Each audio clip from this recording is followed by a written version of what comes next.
عليكم السلام. طيب، بسم الله الرحمن الرحيم، والصلاة والسلام على أشرف المرسلين سيدنا محمد وعلى آله وصحبه أجمعين. السلام عليكم everyone. How was the assignment? Good? Okay. What? No, at least when you were solving, how was your impression? Was it like something we did not discuss? Was it like a natural consequence of what we discussed? Yes, right.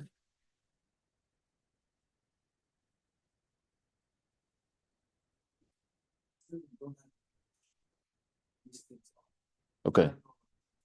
That's completely normal. Yes.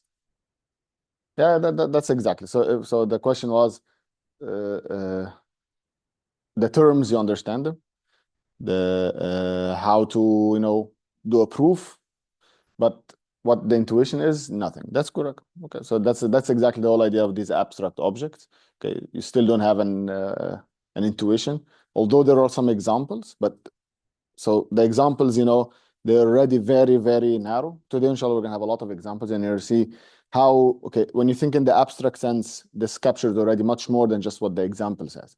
Okay, so and if you count the abstract stuff that we did so far, actually, I think it's all in this figure. So this is everything we covered so far. Sets, yes. You mentioned that there is a linear map. There's a linear map. Endomorphisms. Yeah. And you mentioned that the linear and the auto it is vector space of K. That's right. And not group. That's right. It's confusing because to make the vector space you need group abelian group with addition. That's a good point. Yeah. Okay. That's a good question. I'll come to it. The auto here and this you mean it is abstract notation or composition? That's a good point. Okay, I'll come to that in the next slide. So in this figure, what you see here is everything we discussed. So if you understand everything, what it means here, you're good to go. Okay. If still there is no intuition, okay, with time it will be much clearer. But this is everything here. If you don't know what a group is, okay, now you should go back and study it. If you don't remember what a homomorphism is, if you don't remember the group isomorphism is, if you don't remember what the definition of a linear map is, this is where you need to go to study. Other than that, you're good to go. Okay. Today, inshallah, we're going to have a special lecture. So this actually lecture was not part of the last year's course. So this was based on your request. Okay.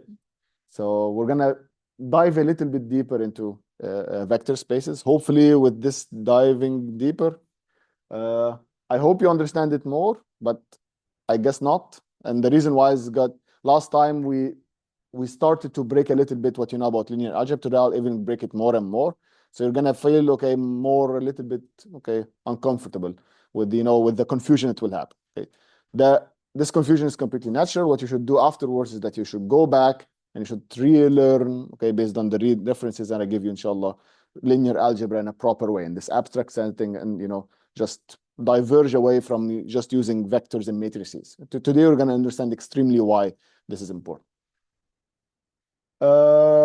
Just a recap of what a vector space is. Vector space is a triplet, a V, and a vector addition, and a scalar multiplication. So two operations and a set over a field, and we discussed what a field is, and they should satisfy that these two together, they are an abelian group, and that this map acting on this group, forms what's known as an action. What that exactly means, there are some conditions it should satisfy, and usually, the elements of this V, the elements of this set, combined with this operation are now what we call vectors. And if we have two vectors, we can do stuff with them. So if you have two vectors, you can add them, you can get another vector. If you have a scalar and a vector, you can multiply them together, you get another vector, and so on and so forth. Okay.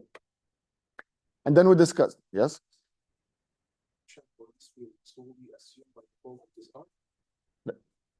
What do you mean by that? If it's not mentioned explicitly, you mean? Yeah, then you just most of the cases, what we have here, we have real numbers. Okay, we're not dealing at all in the course with complex numbers. So usually you're going to have a field to be either the most common ones, the real and the complex. We're not dealing with any complex stuff here, so it's usually the real and the plus and the times. Okay, so that's correct. Yeah. And I think this is related to your question, Muhammad, that, okay, we discussed about subsets of the linear map. So we said that the set of all linear maps from V to W, where V and W are two other vector spaces, is that, and A is a linear map. So this is a set of maps. We can make it into a vector space if we look at a subset of it, which is the endomorphisms, where you go from V to V. Linear maps, the set of linear maps that go from V to itself, are another vector space. And we said that we can restrict this subset, which is the endomorphisms, to only maps that are bijective. So they are linear and they're also bijective, which means that, in other words, they are just maps between V and, actually, this is a typo here. So this should be maps between V and V, okay, where A is a linear isomorphism. Okay? And we show, and the whole idea is that if one of these three has some sort of structure, extra structure, let it be a vector space or a group, it doesn't mean that the rest happens, okay, for the other, okay, whether it's a superset or a subset.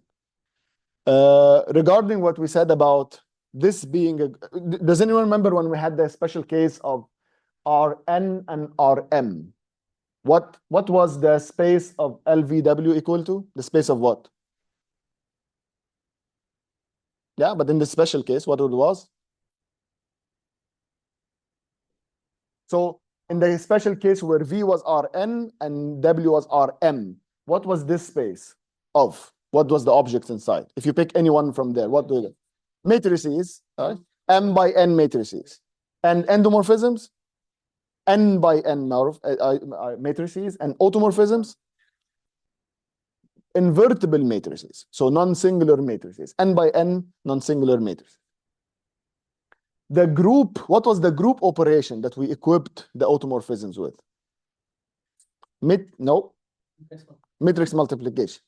And this is the group that we talk, this is the group operation we talked about, which is equivalent to composition of maps in general. Okay.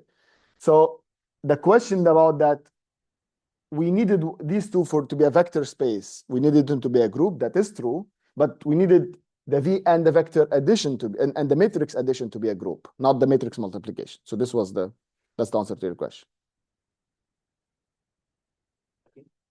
So if we're talking about N by N matrices, and this is matrix addition, this is what we need to be a abelian group to satisfy a vector space axioms. But if we're talking about N by N matrices and the group operation, it's not an abelian group. It's not even a group. Matrix multiplication and N by N matrices. They are not a group. They are not a group. Say that V and not any notation, but multiplication, for example, to be not group. That's exactly what we're talking about here. Whenever we say a vector space, we already explicit. This is exactly why we have this notation here, so that you're 100% sure which operation we're talking about. Sometimes when we repeat it, I don't mention every slide, but it's usually implied.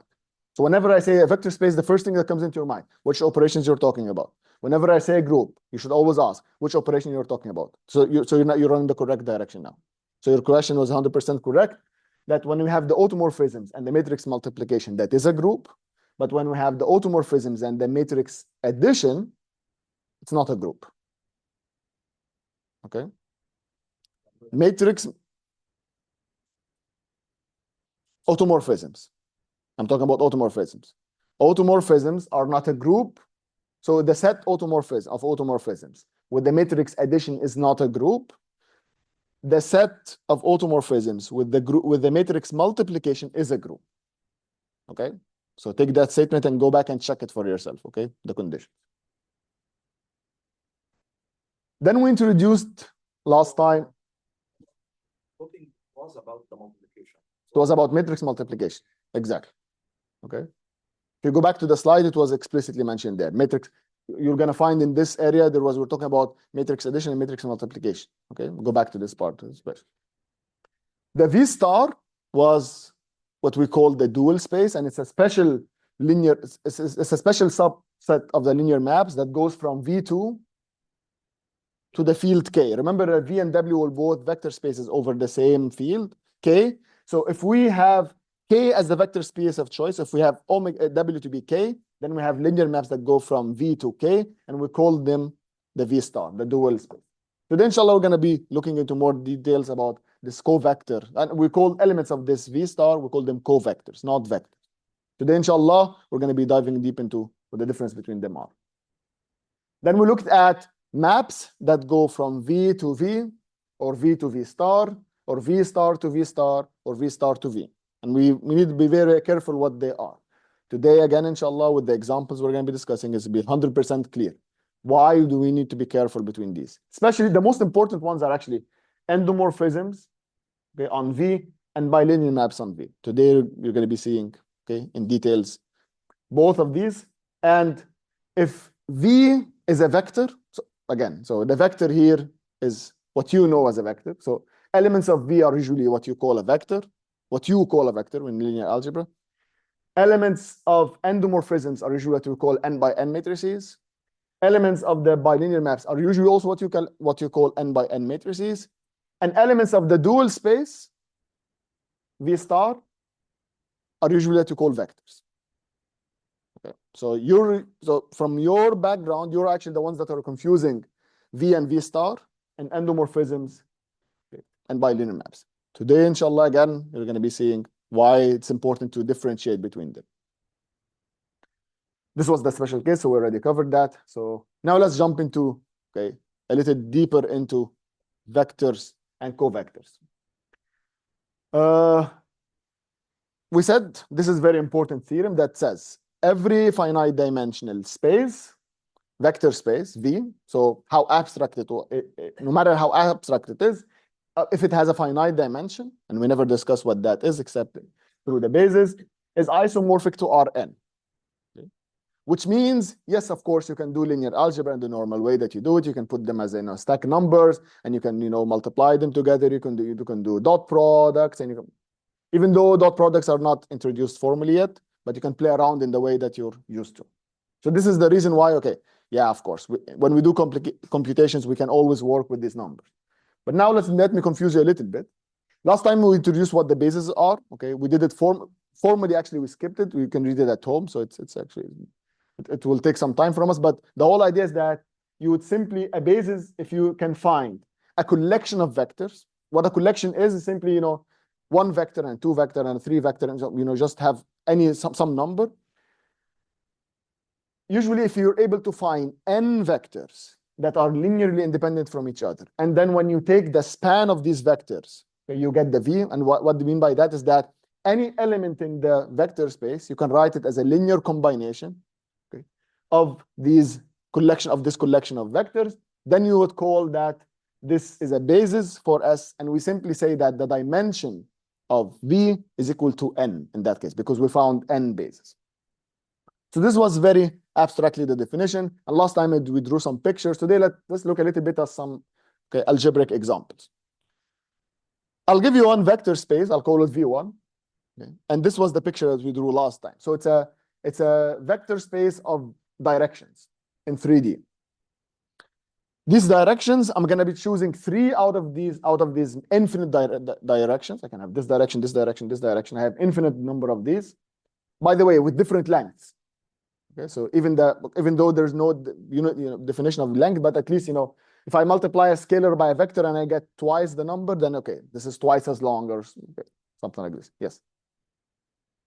They have nothing to do. There is no definition of orthogonality. It's a very good point. Yes, they don't have to be orthogonal. Very good.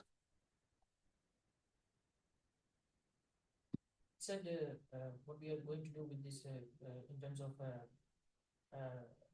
what we want to do is be able to express any vector in terms of this vector space. These bases? Yes, right. Does the operation of the vector space matter for this case? What's the operation? Finding vector space has to be in terms of addition or. Yeah, that's right. Does that matter for? No, we're not using it here at all. No, we're not using it. Okay. I think maybe we need the field. The field, I think, maybe makes a sense, but not the vector space itself. Okay, maybe. Let me see.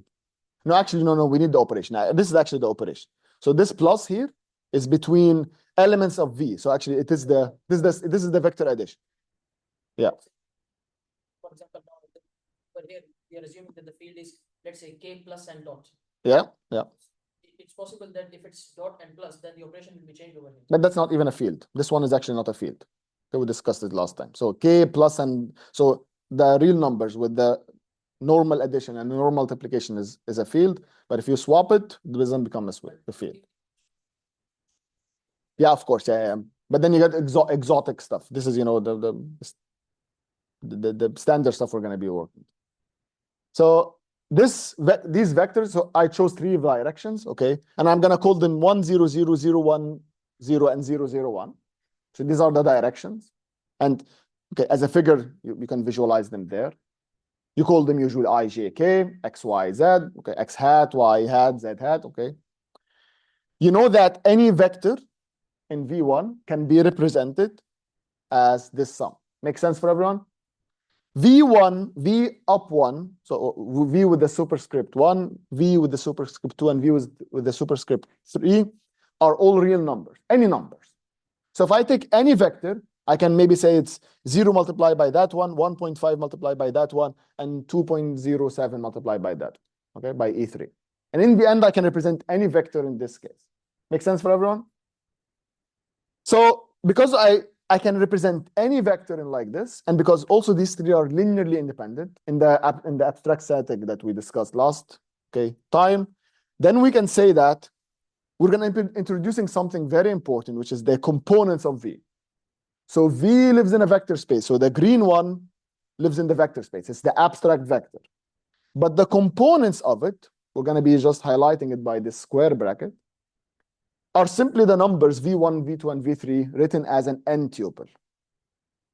Okay? When I tell you a vector, what is the first thing that comes into your mind before taking that course? It's actually this one. Okay, so you usually hide the basis completely. You say, yeah, I know what the basis is. Okay? So you don't even think about the basis, I bet. Okay? But here you see in this way of writing it, we have what the bases are explicitly, what the components are explicitly, and what the abstract vector is. Make sense? Another question? Okay. Another example. This will confuse you a little bit. Remember what we said last time, that n by n matrices is another vector space? So I'm going to have V2 now to be the vector space of n by n matrices, where n here is 2. So I'm going to be looking at 2-dimensional matrices. This is a basis. This is another basis, a third basis. Sorry, this is a one vector, a second vector, a third vector, a fourth vector. All 4 of them are actually linearly independent from each other in the same way that we discussed last tense. And if I have any 2-by-2 matrix in this vector space V2, okay, of course, it's very hard now to imagine it, okay, but this arrow is actually a matrix in your definition. But in this definition, it's a vector in a 4-dimensional space like this, where E1, E2, and E3, and E4. Why we're saying that V2 is 4-dimensional? Because we already found 4 vectors that correspond to make it into a basis. So the dimension of V2 is 4 because of this construction. And we say that any vector in this V2, I can write it as some number A11. I'm going to just give it, 2 indices. But we could have easily called it B1, B2, B3, and B4. So the indices, they don't matter here. They're just, instead of calling them X1, X2, X3, they're just numbers in the end. So Aij, where I goes from 1 to 2 and J goes from 1 to 2. This is why you have the 4 combinations, 1, 1, 1, 2, 2, 1, and 2, 2. I can represent it like this, which means it's a basis. And we can also define the components of this vector either as what you call a 2-by-2 matrix, because you're comfortable with that, but it's 100% equivalent to say it's actually 4 numbers. It's 4 dimension. You remember when we said before that R n by n is isomorphic as a set to R2, Rn squared? You remember what was the map that was going back and forth as a set? Yes. You remember what was the map that was going? Vectorization, exactly. We called it the vectorization map, absolutely.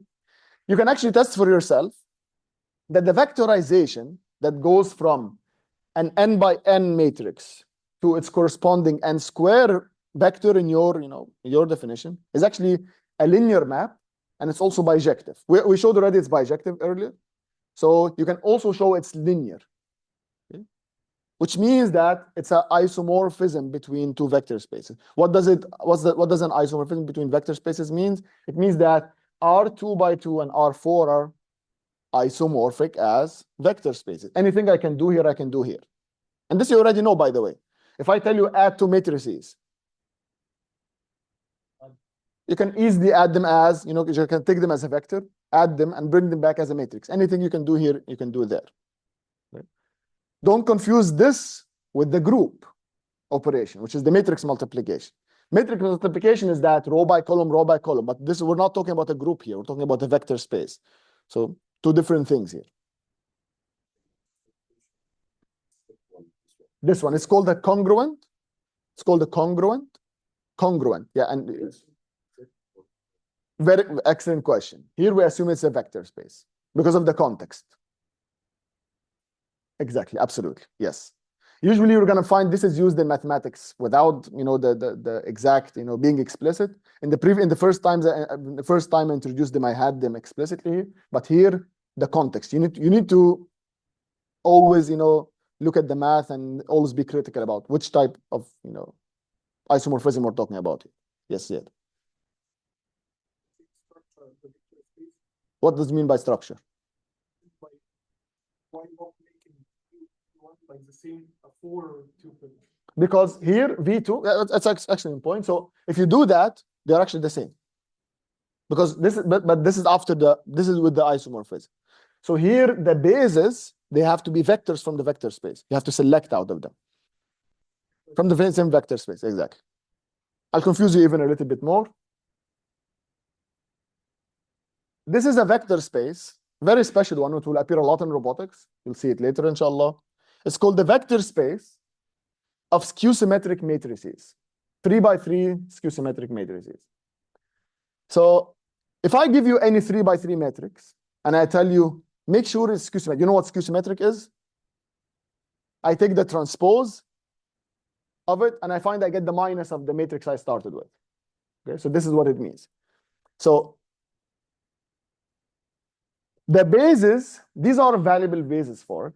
This is one of them. This is a second one, and this is a third one. And because these are bases, you can represent any skew-symmetric matrix. This is actually a type, this should be V3. You can represent any skew-symmetric matrix, any one, as some number, capital omega 1, capital omega 2, capital omega 3. Those are 3 numbers multiplied by E1, E2, and E3.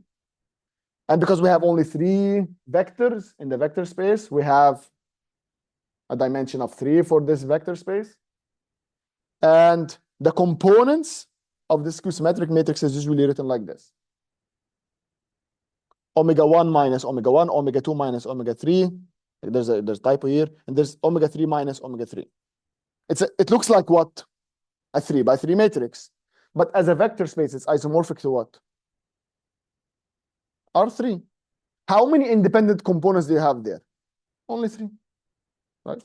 So even 3 of them are 0. Always 0, by the way. And this one is always minus of that one. This one is always minus of that one. And this one is always minus of that one. So in the end, I have 9 numbers. 3 of them are 0. So I'm left with 6. The 6, 3 of them are the same as the other 3. So how many in the end do we have independently? That's 3 numbers. This is why this is isomorphic to R3. Yes. Yes, it's missing a minus. And this is missing. This is also V3 instead of V1. You're just a little bit sleepy. Okay. Yes, Fahd. Yeah.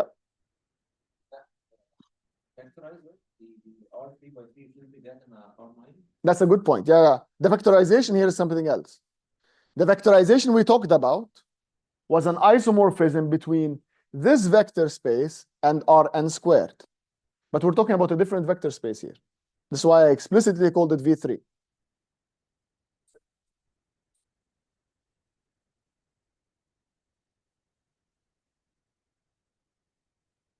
N by M would also work here. N by M would also work as a vector space. Or for how can we translate it?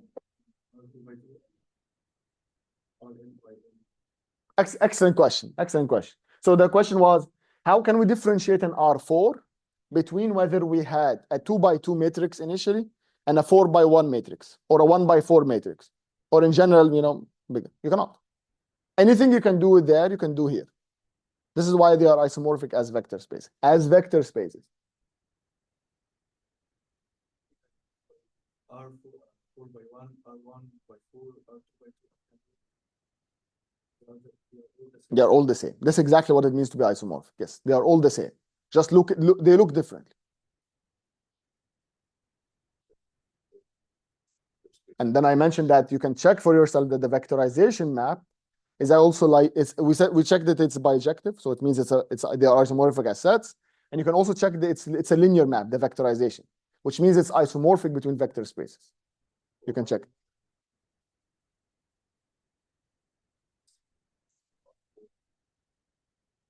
Because the operation is matrix addition and vector addition. It has nothing to do with the multiplication. Matrix multiplication is not used at all in the vector space structure. Yes. Same question? I mean, it's clear my answer to you? Okay. 3 independent vectors.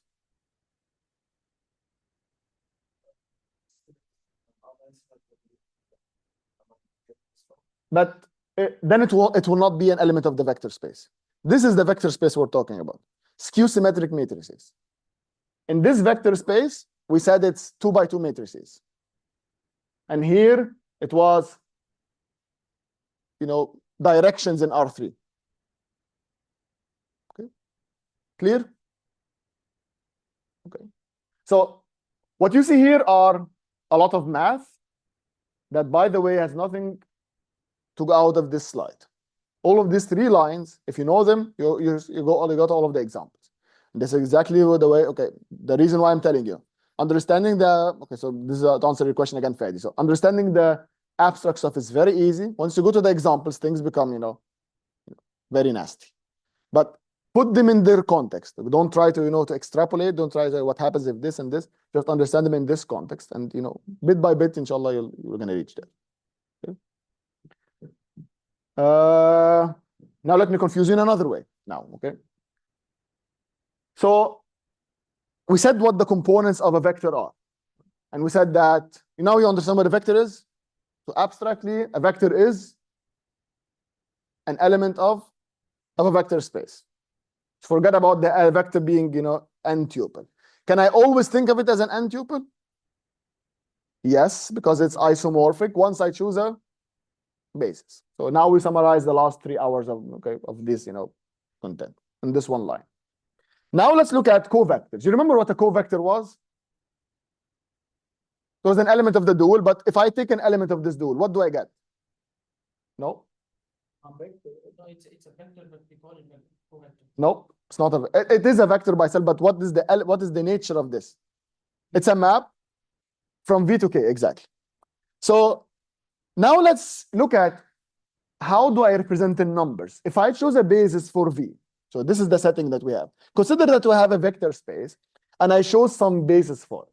So now I have an n-dimensional vector space, and I want to look at how does the covector look in coordinates or in components, okay, based on this basis. Recall that an element of the dual space is a linear map, but we're just going to call it alpha, that goes from V to R. We're going to focus from now on the field being R. For any V, for any vector, we can represent alpha of V. What do you get? So what is alpha of V? No. What is alpha of V? Where does it live? It's a scalar in R, exactly. And V itself, we said we can always expand it like this. Everyone agrees? What does a linear map mean? It means if I have some constant, first of all, if I have summation, what can I do? I can do superposition, right? I can act on the first element and then add the result to the second element and add the result to the nth element and so on. And if I have any constant in there, what happens to it?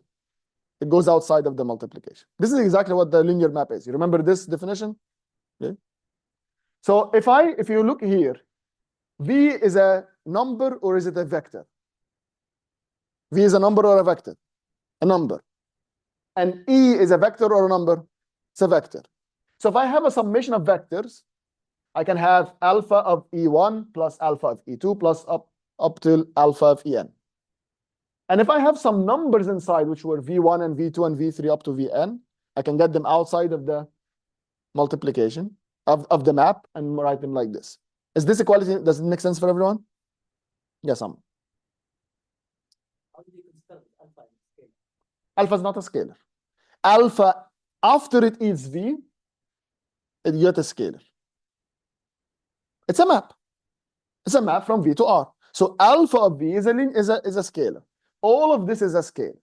All of this is a scalar. So this equality is an equality between some real number and a real number and a real number. Make sense? Now we're going to be introducing what's known as the components of the covector. What are the components of the covector? They are these ones. You remember E1 and up to En, they were our choice of the bases. If I let alpha eat all of these bases, I'm going to get n numbers. So I'm going to get alpha 1, alpha 2, up to alpha n. And each one of them, we're going to be calling it the coordinate.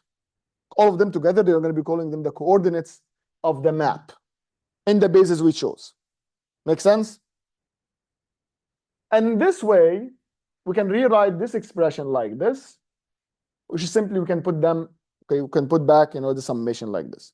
So if in a nutshell, alpha of V is given by this number, where you take the component of Vi and the component of alpha I, multiply them together, and then just sum over I. You remember in lecture number 4, when I told you that any linear map can be represented like this. When you're studying, you might have came across this in lecture number 4. This is exactly the proof of it. You can always do it like this for some alpha I. Make sense?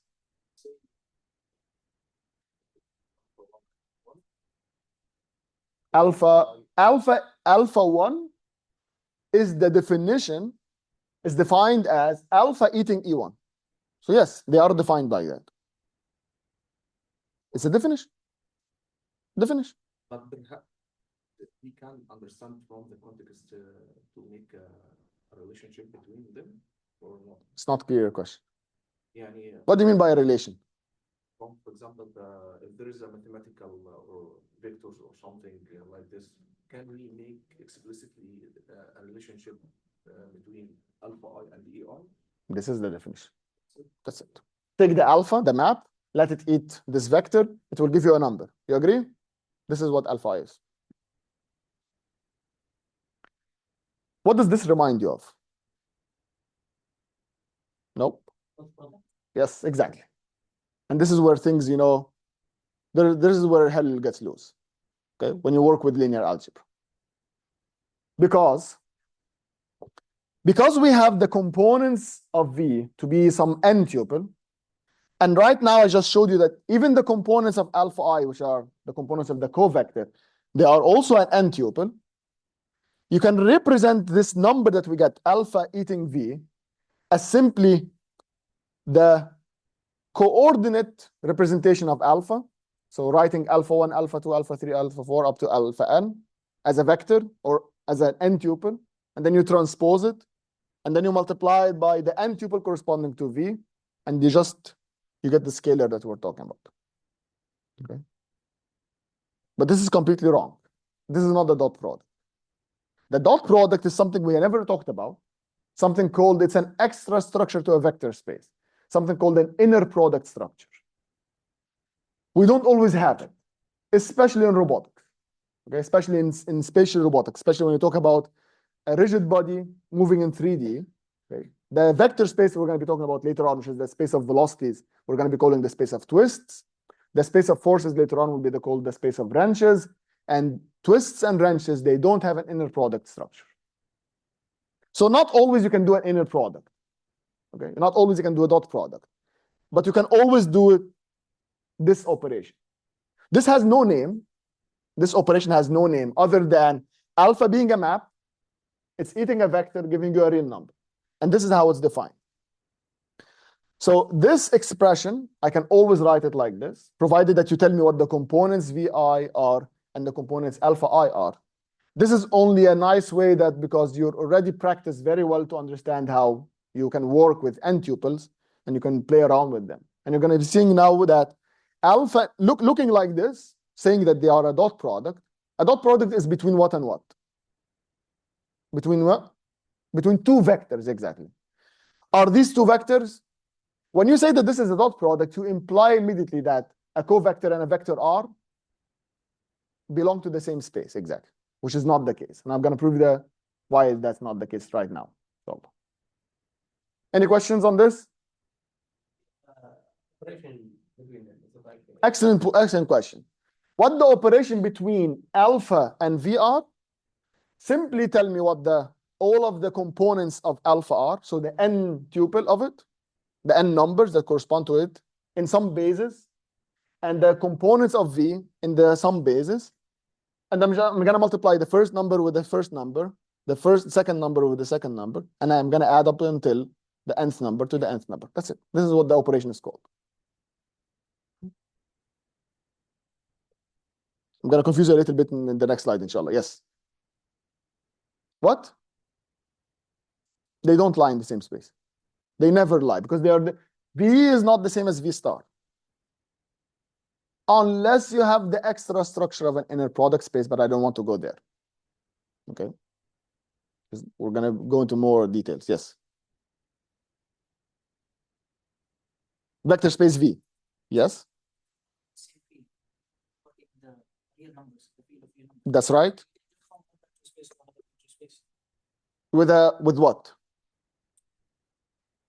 For example, we define that certain vector space, any vector that's living in that vector space can be described in terms of three components. Okay. Three bases, yeah. We have another vector that can be, let's say, defined in terms of four. In the same vector space? Different vector space. Okay. We have four bases, and any vector can be defined in terms of four components. Okay, so you're talking about the vector space V and W. V and W, okay. Very possible that the number that's in the second vector space can also be defined in terms of the components of the first vector space. How is that? That's what I'm asking. No. Can we play around No, that doesn't matter. They're different vector spaces. Even if the same field is different vector space.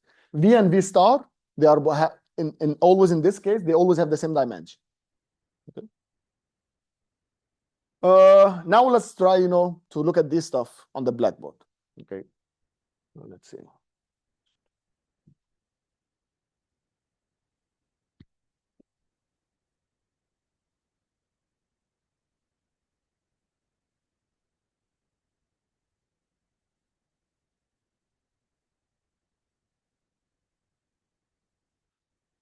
The best way to really see, okay, to convince yourself why vectors and covectors are different is by this picture.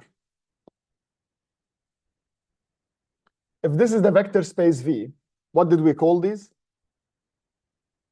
And what they were? They were the bases, right? Are they unique? Who says yes and who says no? Unique by that, if I tell you any vector space, you tell me yes, I have these bases. They always come together. No. It's a choice, exactly. So if you choose these vector space, these bases, I can choose E1 tilde, E2 tilde, and E3 tilde, right? Completely arbitrary. Now the vector that lives in this vector space, so this vector, for example, so this vector V, will it have the same components in the white bases and in the purple spaces, in the purple bases? Of course not. They have different numbers. Did we say anything about E1 and E2 and E3, either one of them being orthogonal or orthonormal to each other? No. They can be anything. So now let's assume that, so what we're going to be doing now is that we're going to be looking at the change of bases. What happens to the components of a vector when we change bases? So let's assume that the V, what we're going to be doing now is that we're going to be writing, because we have two bases here, we're going to write the white one as basis B, and we're going to be writing the purple one as basis B tilde. And because now we have different n tuples, and they correspond to components in different bases, we're going to be just putting in a subscript here which bases we're talking about.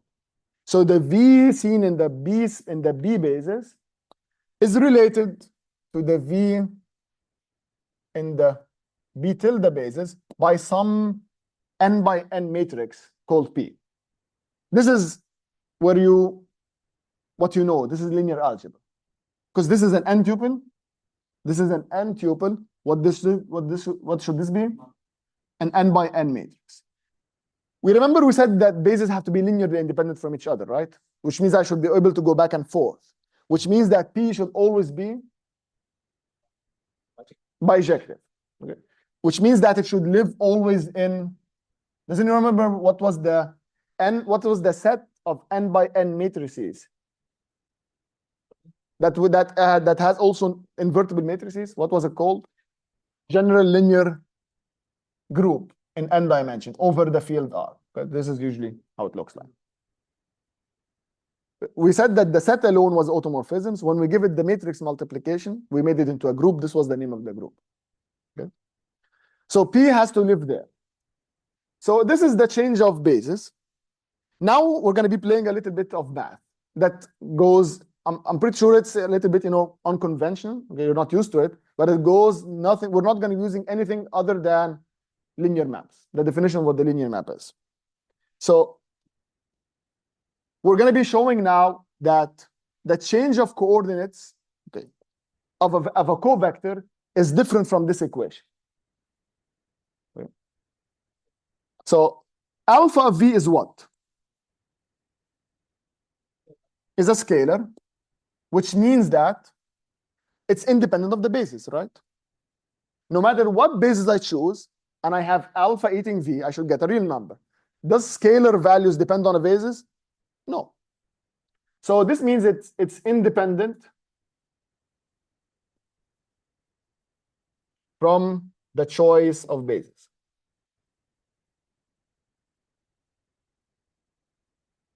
Which means that alpha V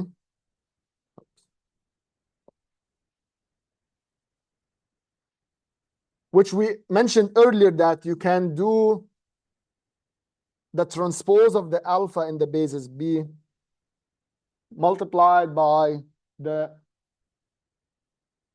n tuple corresponding to the V, or equivalently, I could do what?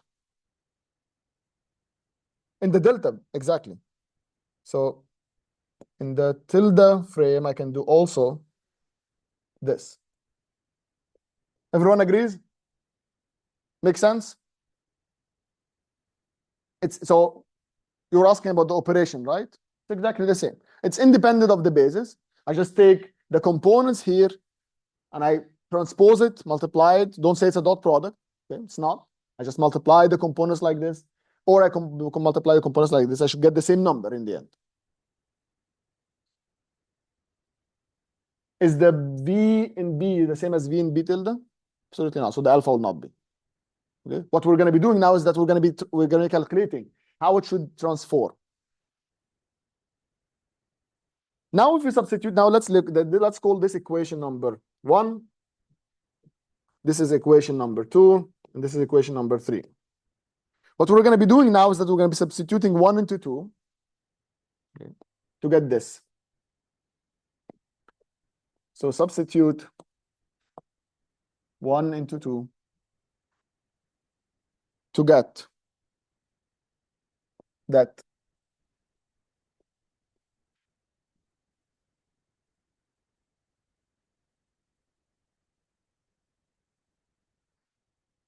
If we substitute this equation into here, so we're just going to remove this part. We're going to be put P multiplied by V in B tilde. Okay. Should this expression. So this is alpha V. You can write it like this. Now, if you have what you call a vector transpose multiplied by a matrix, what can I do? I can always rewrite it like this. P transpose multiplied by alpha all transpose. You all agree? Make sense? Linear algebra. I have X transpose A, Y. So I can write it as a bracket A transpose multiplied by X, all transpose. Okay? Make sense? Okay.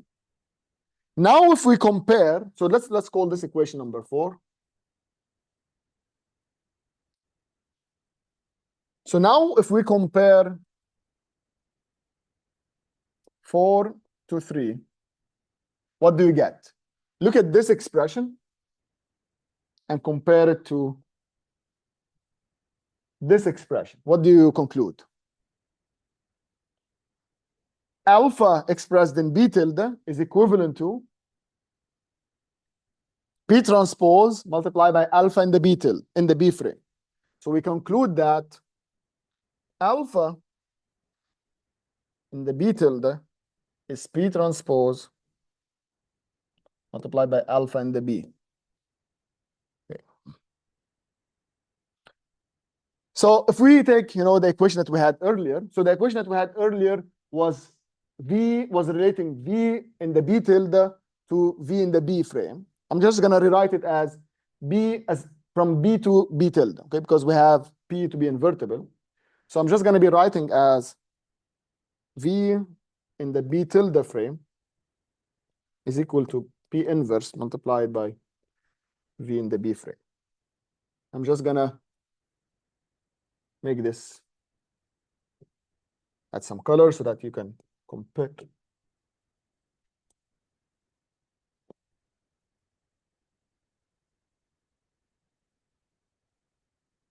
So, what do you conclude? If this is in your notation, the vector representation, the n-tuple representation of a vector, and I change coordinates from one basis to the other, it's completely different from how I change coordinates of a covector. Even though in your language of linear algebra, both are represented as n-tuples. Alpha is written like alpha 1 up to alpha n. And the V here is written like V1 up to Vn. So in your language, they all look the same. Yes. Transpose this should be B transpose alpha B, all transpose. This one here, if you look at this expression, okay, compare it to that expression, sorry, this one. This is already transposed. So this one is equivalent to the one that's inside of the transpose here. When are vectors and covectors the same? When do you think they are the same? There is only one condition. Exactly. Unless P inverse is equal to P transpose. Does anyone know what is the name of transformations between bases that always have the inverse equal to the transpose? What do we call them? Orthogonal transformations, exactly. So unless you restrict yourself always to orthogonal transformations, you're good to go. But even that will sometimes fail. Actually, it will fail when you go to, okay, 6-dimensional vectors, which in the end correspond to rigid body dynamics that we're going to be discussing later. So when we come back to the rigid body dynamics, we're going to come back to this point. It's going to be 100%. The intuition will be then. But so far, this is only math. Okay? Pure linear algebra. The conclusion is vectors and covectors are different.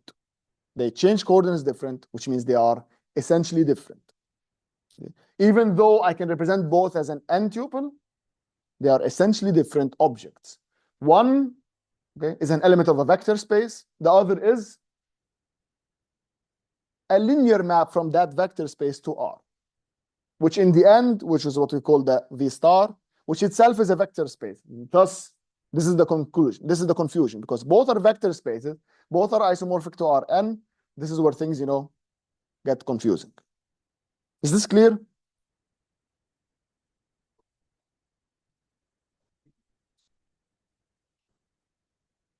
So we need V to be equal alpha. V to be equal alpha? No.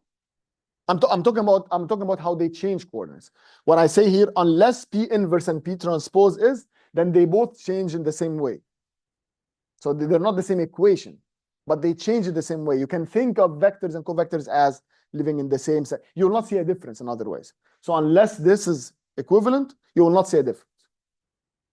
Or in other words, if this is the case, you don't see a difference. If this is not true, you start to see a difference between vectors and covectors. This is what this implies. Clear? Another example. What we'll do right now is that we're going to be looking at the components of an endomorphism. Okay, we'll try to go a little bit quick here, just to show you. Okay, yes. Even we are, let's say, we are working in the robotics or anything. We are working with the rotations. For example, we are working with force and we are working with vectors. And excellent question. Yeah. How from the names or from the intuition we can say, is it a dual vector or is it a dual from dual space?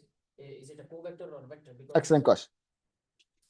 Exactly the same, what we did right now. It will be clear later. We have exactly the same what we're talking about. So the question was, when we go to the physical setting, when we talk about forces and torques and angular velocities and linear velocities, how can we check which is a vector and which is a covector?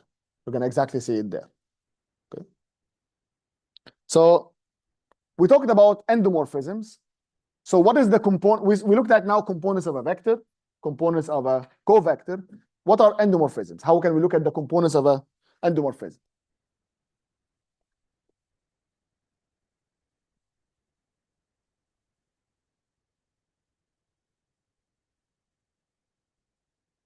Now consider we have a map A that goes from V to V. If I give it any vector small v, where does it go? To A of V. And this A of V is what? Is a vector, exactly. Remember what alpha of V was? Was a real number, was a scalar, but A of V now is a vector. And because it's a vector, if I let it eat any of the bases that I choose, what do I get? Another vector, absolutely. And if I have a vector, I can always write it as in terms of the bases. So I can always write this as some number multiplied by E1 plus up to some number multiplied by En. Everyone agrees? Because it's a vector. We're going to be identifying these numbers simply by this notation. We're going to be calling it AI down 1 up. And here we're going to have AI down N up. This is just a choice of, how we call the indices. And all of this in the end is an element of V. Make sense? Okay. Let me just bring this one here.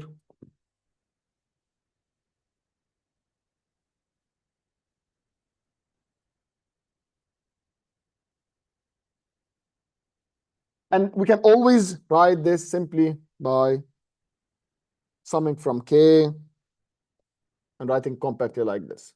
Does this notation make sense for everyone? If I eat the basis vectors, it's in the end I can expand it like this. Okay. What if now I eat some vector? Not just the basis, but I eat some V now.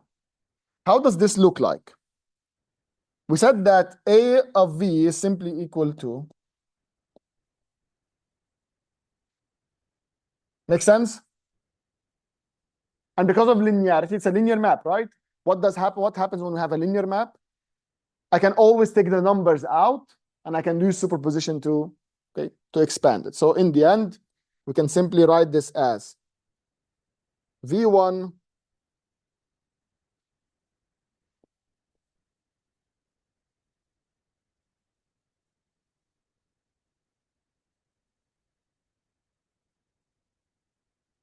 You have to check this at home, okay? But you'll find it's true. Okay? So, no, we simply multiply the new vector by the older vector. Like we just multiply it together. Which part here? Yes. So here, this was already the expression of V. And A itself, because we have this summation, so I can have it A. So this actually, so let me just write. So there's a step here I just skipped. Let me write it. This was actually of E1 plus Vn of En. And we said that A eating E1 is already another summation, and A of En is another summation, and so on and so forth. So this is why we get this expression. In the end, we can simply compactly write it as two summations now, not one summation. It's two summations, one over the I and one over the K. Okay, and the order doesn't matter. So 1 over I and 1 over K, where we have this expression, Vi and Ek.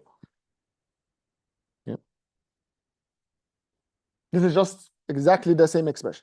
If you go back to lecture number 4, there was also another slide that told you a linear map, okay, from V to V can also be expressed in this expression. This was the proof. This is the proof of it. Okay. We use nothing else than the definition of a linear map. We're playing with, okay, so this is, this is how things get interesting, because we're playing with very simple expressions, but we're doing actually much more than what you can do with, if you restrict yourself only to linear algebra. And I'll show you this is actually, by the way, you've done this 100 times with linear algebra. Because if you tell me that I can take all of the AIK, okay, so what I can do right now is that I can say that I can define the components of the A map. A was a map here from V to V. If this is Rn and this is Rn, what would A be? N by N matrix. How does it look like? It simply looks like all of these components expressed in, put like this, A11, A1n. I have here the rest, and this is AN1, and this is ANN. Okay, so usually the AIK, so I will correspond to the column, and K will correspond to the row. And you just put them as a matrix like this. And now this expression we just wrote, which is A of V. A of V is what? Is a vector, right? And A alone is a matrix, which means that if I look at the vector representation or the components of the vector, the new vector I get, is simply equivalent to the N by N matrix that corresponds to A multiplied, and there's here we have the matrix multiplication you're all used to. So this is matrix multiplication. Multiply by the V. So have you worked with matrix multiplication before in this way? Yeah, of course. You know that if I take an N by N matrix, I do matrix multiplication row by column, row by column. With a vector, I get a new vector. So this is exactly what we've been doing here. Nothing else. The bracket. What was the bracket corresponding to V? So when I tell you like this, what do you get? What do you understand? What is this? It is Rn, right? If V is here, V, we said it has N bases, right? Which means that it's an components of V is an Rn. A after it eats V is what?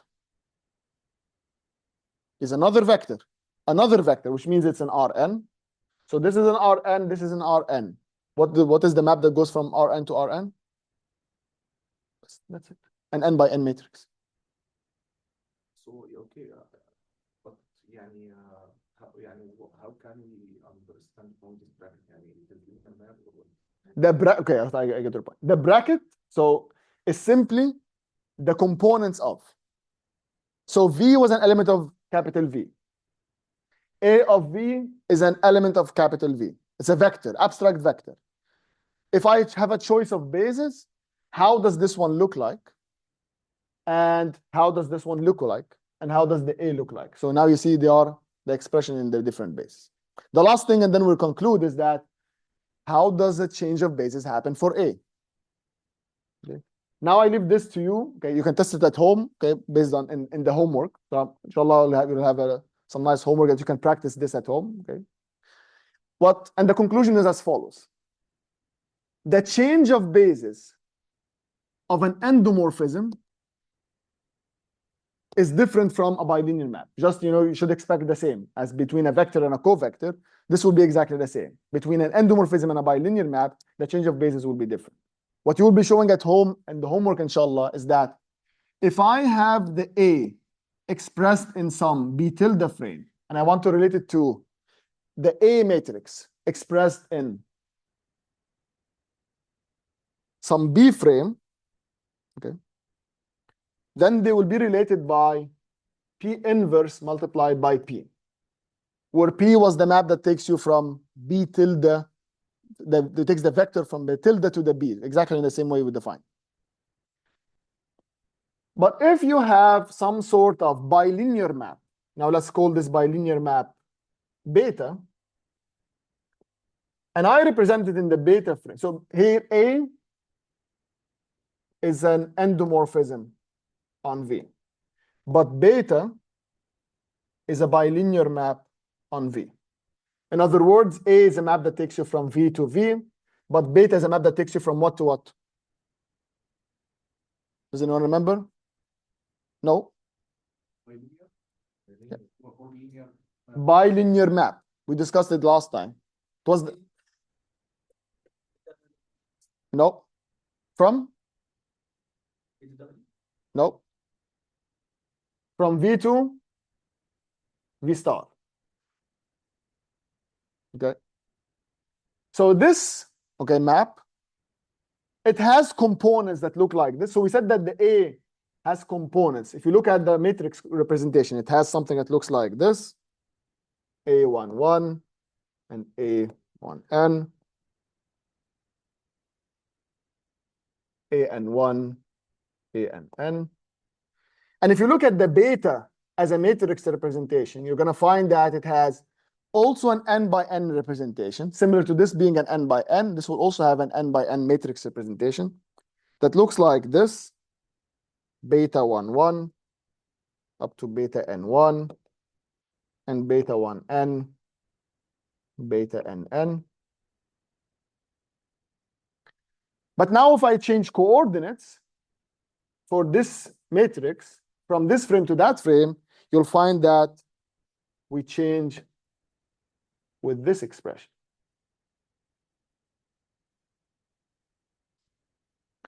I'm pretty sure you've seen this before, and you even, if I tell you the names, you'll remember them immediately from linear algebra.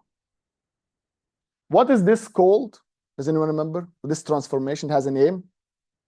It's called the similarity transformation. Rings a bell?